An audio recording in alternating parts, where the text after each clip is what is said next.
Sir, picking up on what you mentioned kanina, sir, about not wanting to meet your Chinese counterpart, hindi ba important, sir, for ministers to continue conversation despite the tensions? Well, of course it is important, but how can you have a conversation when the day before the ADMM, the Ministry of Defense of China came out with a statement that we have to mend our ways and or suffer the consequences, and that the Philippines is blackmailing China? Would you talk to, or would you offer to talk to somebody who slammed your country that way? Of course not. I mean, if I would be willing to talk if there was a semblance of good faith. Kung nagpakita ng sinseridad, kakausapin ko, bakit hindi? Pero kakausapin mo na the day before sinabi binablockmail natin ng China, pagkatapos magbago daw tayo ng mend your ways, para ba't biro mo magsasabi sila gusto namin makipag-usap, mabait kami, pagka sasabihan ka on the other hand na ganun, sampal sa mukha yun. Kaya hindi ko tatanggapin. At sinabi ko yun sa aking intervention sa ADMM Plus. At kinote ko ang isang tao na sinabi, resist unilateral bullying. So sinusunod lang naman natin ang sinabi. Sino nagsabi no?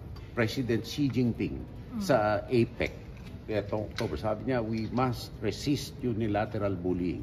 Eh ba't pag tayo ang nagre-resist, ayaw nila? Ano reaction, sir, ng China? Wala. Sir, this is the... Hindi ready yung script eh. Sir, this is the SOGPA that the Philippines signed with another Yes. country. No?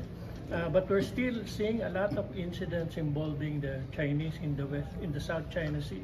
Do you think, are these alliances having an impact on Chinese aggression? Definitely. It has an impact. Because and it serves also to unearth, to put to light what are true intentions of China. It is not pacific at all. Peace-loving, pagkatapos ganun ang gagawin. Yan ang katunayan na dapat makita ng ating mga tao.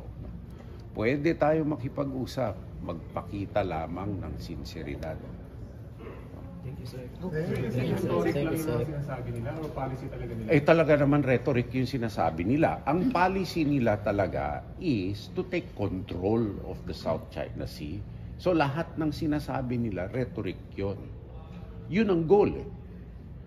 No? Kasi ang world trade, kontrolado yun. Yung critical underwater infrastructure na tumatawid dyan. Napaka-importante.